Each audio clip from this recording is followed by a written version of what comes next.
Good afternoon. I'd like to welcome you to day 3 of Deborah and the Law of Respect, our 7th week of our Leadership Bible study. We're glad that you're with us today. So we want to just briefly review again our scriptural foundation for addressing the life of Deborah. That is found in Judges, the 4th chapter, the entire chapter, verses 1 through 24. And then the next chapter, chapter 5, verses 1 through 9 and 31. As we pointed out beginning Monday and then repeating yesterday, as far as the law of respect goes, is this statement: influence causes people to begin to follow a leader, but respect keeps people following a leader. This statement describes the power of the law of respect. So influence is beginning to follow, but what keeps people following is respect. And that's our subject matter for this week. So today we begin, of course, with our leadership thought for today. And it simply says this: respect is the highest level of leadership. And so by way of introduction today, John Maxwell shared in his book, Developing the Leader Within You, a 5-tier process that represents different levels of leadership. And we're going to get into that in just a minute. But to introduce this subject of levels of leadership and respect, some people will show respect to others because of perhaps some cultural sense of obligation. We respect our elders, we respect police officers, we respect teachers, something like that. Other times we might show respect because we're a firm believer in the principle of loving our neighbor as ourselves. Or people might show respect for someone who has achieved some kind of level of success. Here we might think of, let's say, a professional athlete or a musician or an actor or an actress, somebody who's really risen to the top of their field will usually generate some level of respect just because of that level of success. Finally, there is respect for people on a whole different level, and that is reserved for people who take other people to a higher level. And so with that by way of introduction, let me introduce the 5 levels of leadership according to John Maxwell. And then, of course, we'll take a deeper dive into each of these levels. The first level is position. The second level is permission. The third level, production. The fourth, people development. And then the 5th and final level is called personhood. So let's look at each of these in more depth. Position leadership, position level leadership, that's the bottom of the rung. Everyone starts there. It's the lowest level. And that position level leadership is really based entirely on the individual's title, their role, their job description, something outside of themselves. And people will follow a leader at this level really for one very practical reason, because they think they have to.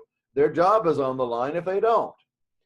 And so people will only, though, follow this kind of a leader so long and so far. And the key here is that although it's okay, in fact, really, that's the only place a person can start their leadership journey. The point is that you don't want to stay there for long.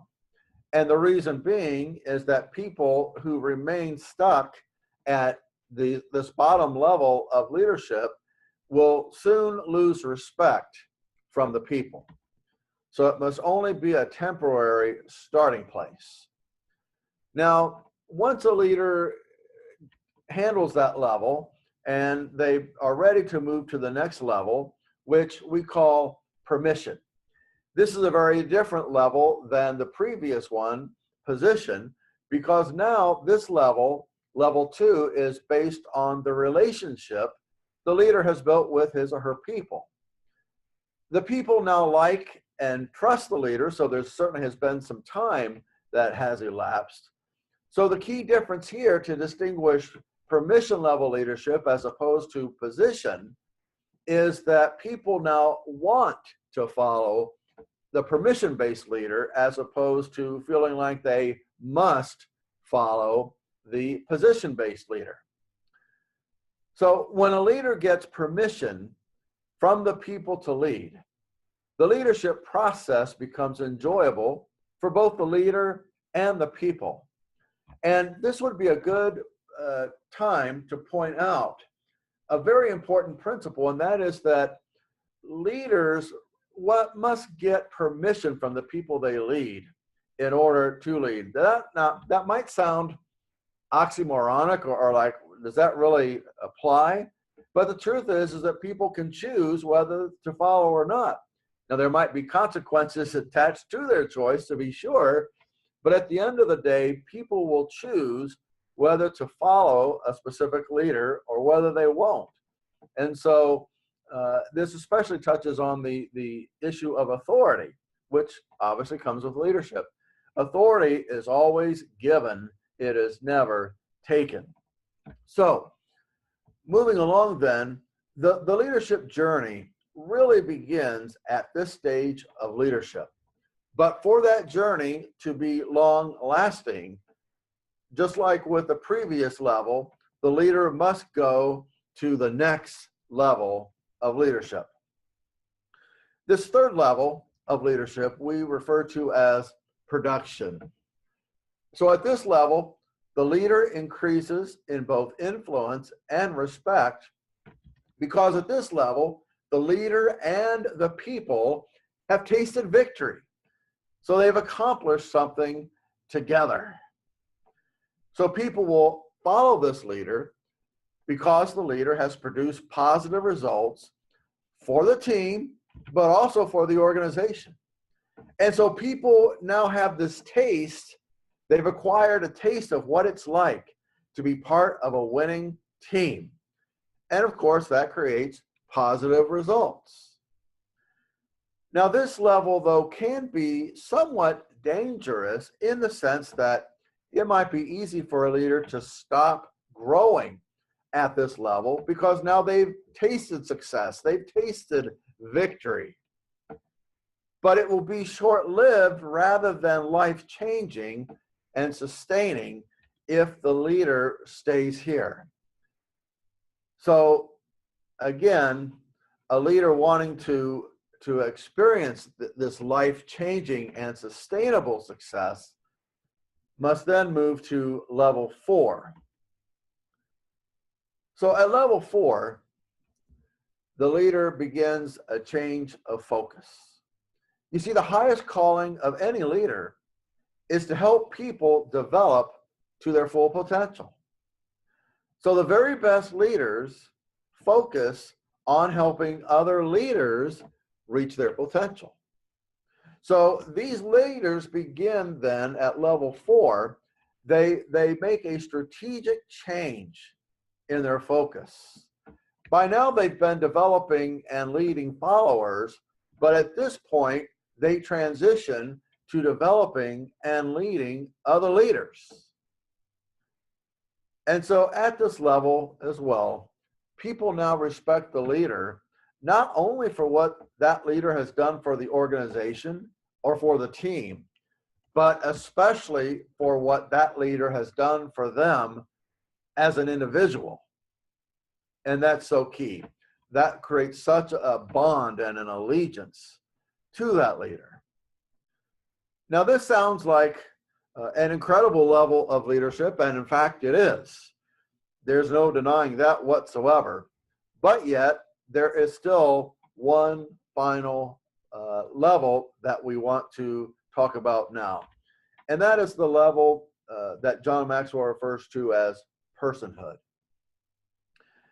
This is the 5th and highest level of leadership, and it is here that is considered the true respect level of leadership. And what distinguishes this level from the previous level is simply at level 5, we're again talking about a sustained practice of developing people and organizations. So these leaders, level 5 leaders, they make such a contribution and high level of impact on everyone around them, so that people now follow them because of who they are and not just what they do. And they follow because of what the leader represents. In other words, leaders at this level become leaders worth following. So I'd like to take a little time and walk us through an example of a person who went from level 1 to level 5. And since we've been studying the life of Deborah this week in conjunction with the law of respect, why not look at Deborah's life and her ascent to the highest level?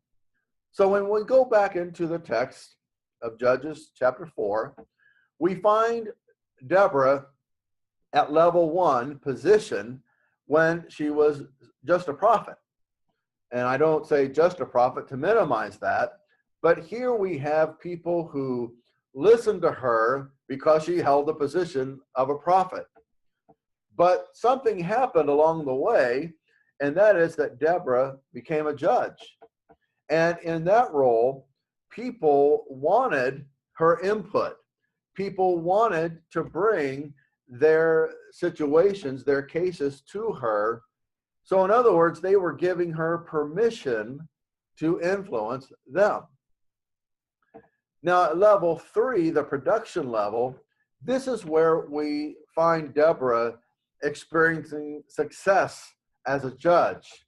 And as a result of that level of success, the benefits accrued not just to the people who brought their cases to her, and not just to Deborah herself, but the benefit then began to spread to the entire nation of Israel. Now, when we come to level 4, the level of people development, this is where we encounter Deborah calling forth Barak, who then achieved a military victory. You see, Barak, although he didn't realize it at the time, had a God-given potential and a God-given mission, but it took Deborah to call that out of him. And if you remember, he said to her, "I'll only go if you go with me." So Deborah, though, as we reviewed yesterday, not only said, "Go and do this," but really set him up for success by giving him the resources that he needed and communicating that God was guaranteeing his success. And so we find Barak at a very different place when this battle ended than when it started. In fact, when you go to Hebrews chapter 11, which is referred to as the Hall of Faith, we find Barak mentioned there. So Deborah then at this level demonstrates that she had really invested in Barak, which enabled him and empowered him to achieve his God-given potential. And then level 5, excuse me, level 5 personhood, a little bit more nebulous, but the sense of personhood, that sense of long-lasting influence, I think comes with Deborah's song, and we've mentioned this passage before in chapter 5, where Deborah says of herself that she is the mother of Israel, because at that time, really no greater compliment could she have received than that. It was a statement that her influence was sustaining and long-lasting. And again, when we review the before and after, before Deborah came into her position of leadership, Israel had been in bondage for 20 years, and as a result of Deborah coming on the scene and assuming leadership, Israel enjoyed 40 years of prosperity and freedom. What an incredible turnaround. And so Deborah models for us these 5 different levels of leadership that John Maxwell describes in his leadership book. So, by way of conclusion then, as a leader, you can't aspire to reach level 5. Our task then as leaders is to focus on the first 4 levels. Now, that's not to say that people don't reach level 5, because we just said that Deborah did. But the point is if you reach level 5, that comes because of God's grace and time. So the best that we can do in our own effort, so to speak, is to work our way up through the first 4 levels with as many individuals as you possibly can, and with the purpose of adding value to their lives. Do that your whole life, or the remainder of your life, the remainder of your career, of your ministry, and the rest will take care of itself. So that leads us to our question for reflection today. And I bet you might be able to guess it.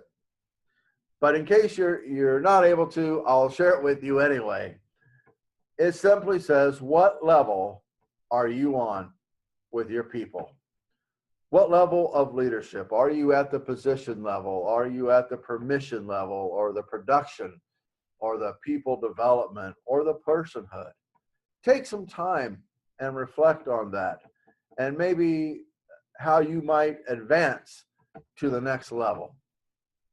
So with that, we just ask God's blessing on you, and thank you for joining us today.